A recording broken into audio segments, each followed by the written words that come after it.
Halo kalian, NBC Story di sini.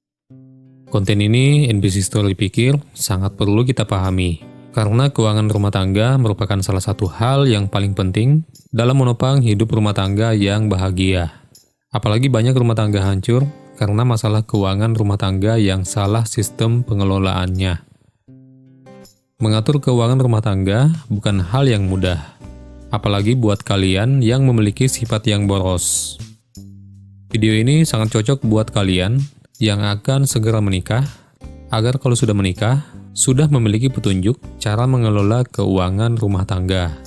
Karena NBC Story yakin, kalian yang belum menikah, ada yang menganggap hal keuangan rumah tangga itu hal sepele, karena belum merasakan ada di posisi itu. Tapi tentang ini pun, mantap juga buat kalian yang sudah menikah dan ingin lebih memperbaiki pengelolaan keuangan rumah tangga kalian agar bisa lebih efektif dan efisien. Yuk, kita sama-sama mempelajarinya dari poin-poin cara mengatur keuangan rumah tangga berikut ini, yang kami rangkum dari berbagai sumber yang terpercaya. Poin yang pertama, hitunglah pemasukan kalian. Menghitungnya bisa dengan hitungan pemasukan per bulannya, dan yang dihitung bukan hanya gaji bulanan atau pendapatan bulanan, tapi juga dari insentif lainnya seperti pendapatan di luar jam kerja atau lembur, atau keuntungan dari suatu investasi. Menghitung penghasilan sangat berguna untuk bisa memudahkan alokasi pembagian yang dibutuhkan dalam sebulan, dan juga pada alokasi dana perencanaan, misalnya tabungan anak, tabungan ibadah, dan lainnya. Yang perlu digarisbawahi dalam mengalokasikan keuangan adalah utamakan mendanai atau mengalokasikan anggaran kalian pada kebutuhan, bukan keinginan. Kebutuhan pun harus betul-betul mengutamakan yang primer atau yang paling penting. Poin yang kedua, memahami bedanya kebutuhan dan keinginan. Bagi kalian yang belum tahu, kebutuhan itu dapat dicontohkan seperti makanan, rumah, pakaian, serta pendidikan. Sedangkan keinginan adalah sesuatu yang sebenarnya kita belum membutuhkannya, tapi kita ingin dapatkan segera mungkin. Seperti mungkin sudah mempunyai smartphone harga 3 jutaan yang sudah cukup untuk kebutuhan, tapi ingin membeli yang harga 10 jutaan ke atas untuk tujuan bergaya semata. Nah, terkadang ada yang lebih banyak mengalokasikan anggaran rumah tangganya untuk hal bergaya semata, dan kebutuhannya pun akhirnya tidak bisa terpenuhi dengan baik. Pada orang bijak, keinginannya akan dipenuhi setelah kebutuhan primernya atau yang terpenting dalam rumah tangganya telah terpenuhi. Ya, kalau contoh sederhananya sih, apabila kalian sudah bisa makan enak, punya rumah yang terasa sudah layak huni, dana pendidikan sudah cukup, dan telah memenuhi kebutuhan penting lainnya, maka uang selanjutnya sudah bisa untuk membeli HP mahal, liburan, dan keinginan-keinginan kalian lainnya. Semoga di sini sudah bisa dipahami tentang perbedaan kebutuhan dan keinginan. Poin yang ketiga, rincikan anggaran pengeluaran. Bukan hanya pemasukan, tapi pengeluaran pun harus dirincikan secara tertulis, agar keuangan bisa terarah ke penggunaan yang wajar. Perinciannya dimulai dari kebutuhan primer yang paling utama. Sekali lagi ingat ya, utamakan kebutuhan daripada keinginan. Merincikan anggaran belanja dapat mempermudah kalian di saat waktunya membeli kebutuhan kalian itu. Kalian pun sudah memiliki anggarannya, tapi perlu diperhatikan juga, jangan membelanjakan uang yang melebihi anggaran yang telah dirincikan, karena hal itu akan mengacaukan rincian anggaran kalian untuk kebutuhan lainnya. Poin yang keempat, buat daftar prioritas keuangan keluarga. Hal ini masih berhubungan dengan poin sebelumnya. Disarankan untuk menentukan prioritas keuangan keluarga dalam bentuk daftar bulanan secara tertulis. Pengeluaran rumah tangga yang termasuk prioritas dapat dicontohkan yaitu biaya makanan sehari-hari, termasuk belanja urusan dapur, selain itu biaya pendidikan anak apabila sudah masuk sekolah, cicilan atau utang yang harus dibayarkan tiap bulan, tagihan listrik dan air, hingga anggaran transportasi keluarga. Daftar prioritas berguna untuk membantu dalam mengatur keuangan rumah tangga agar bisa lebih efektif, karena akan menjadi pengingat bahwa adanya daftar prioritas yang wajib dipenuhi terlebih dahulu. Dalam daftar prioritas, bisa dengan membagikan dua kategori ya, yaitu kebutuhan primer atau yang utama. Yang kedua yaitu kategori kebutuhan sekunder dan tersier atau kebutuhan setelah kebutuhan utama. Poin yang kelima, membuat daftar rincian pengeluaran. Apabila sudah memiliki pencatatan penghasilan dan juga daftar prioritas anggaran pengeluaran, selanjutnya mempersiapkan pembukuan pengeluaran yang telah dilaksanakan. Walaupun kedengarannya agak ribet, tapi sebenarnya ini cukup sederhana apabila sudah sering dilakukan ya. Bagi kalian yang pernah belajar akuntansi, pasti pernah ingat dengan tabel uraian, debit, dan kredit. Sebenarnya sesimpel itu saja. Bahkan ini lebih nyaman dilakukan karena menghitung keuangan sendiri. Tidak seperti waktu kita sekolah ya, menghitung keuangan yang uangnya itu sebatas teori saja. Poin yang keenam, anggarkan dana darurat. Bukan hanya negara, dalam rumah tangga pun membutuhkan dana darurat. Kenapa dibutuhkan? Karena hidup di dunia ini, selalu saja ada sesuatu hal yang terjadi di luar dugaan kita dan membutuhkan duit untuk menyelesaikan masalah itu.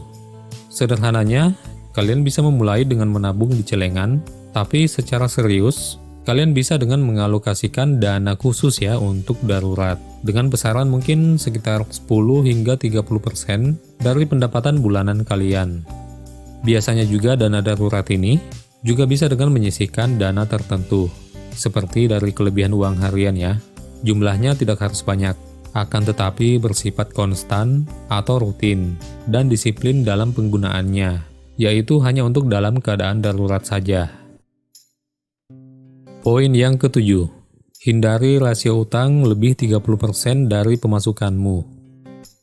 Tagihan dari utang adalah salah satu hal yang biasa mengganggu stabilnya keuangan rumah tangga, apalagi bila di atas 30% dari penghasilan.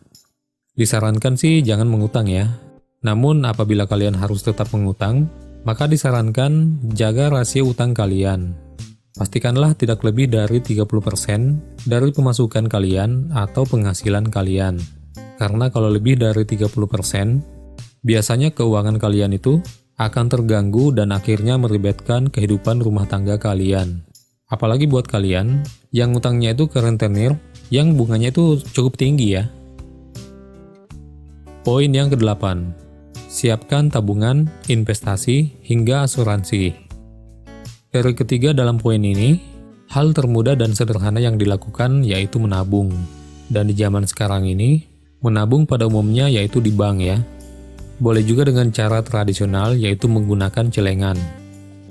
Menabung berguna untuk keperluan masa kini dan masa depan. Akan tetapi, nilai tabungannya tidak mengikuti zaman.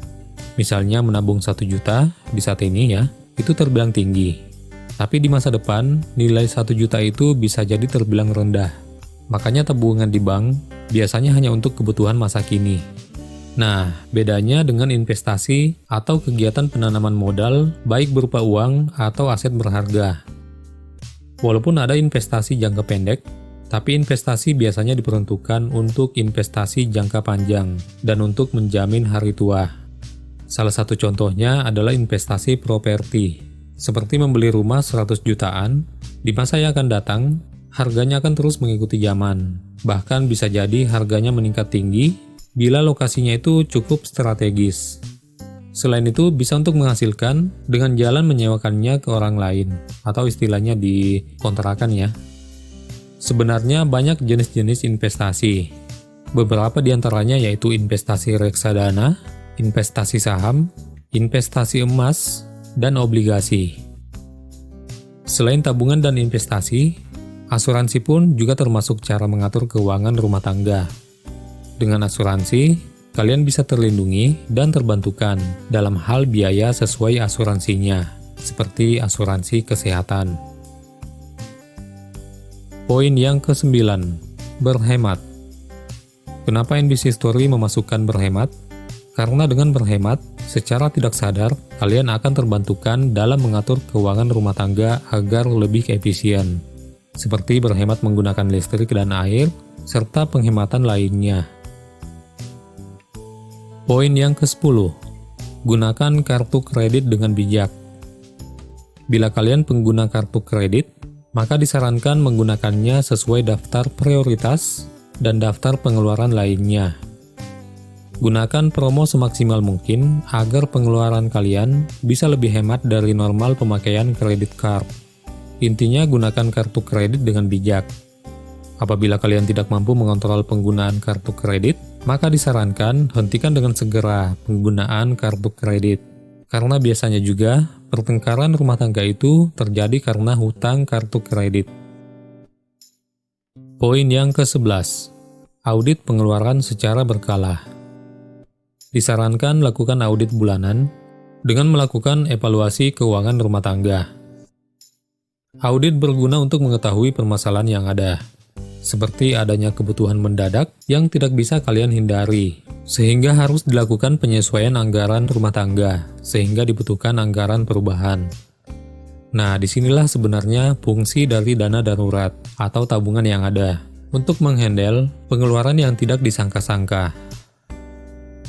Oke, sebenarnya video ini hanya sebatas pengingat dan pembelajaran untuk kalian yang ingin keuangan rumah tangganya itu lebih efektif dan efisien. Walaupun pada kenyataannya, hal ini terkadang sangatlah susah untuk diimplementasikan atau dilakukan, apalagi di zaman sekarang ini ya, kebutuhan semakin meningkat, tapi penghasilan segitu-gitu aja. Di sisi lain, siklus finansial juga semakin hari semakin susah untuk dikendalikan di saat sudah berumah tangga. Oke, sekian dulu video NBC Story kali ini. Semoga setelah menonton video NBC Story ini, kita semua semakin bijak dalam mengalokasikan dana rumah tangga dengan sebaik-baiknya. Terima kasih telah menonton, kita ketemu di story-story lainnya.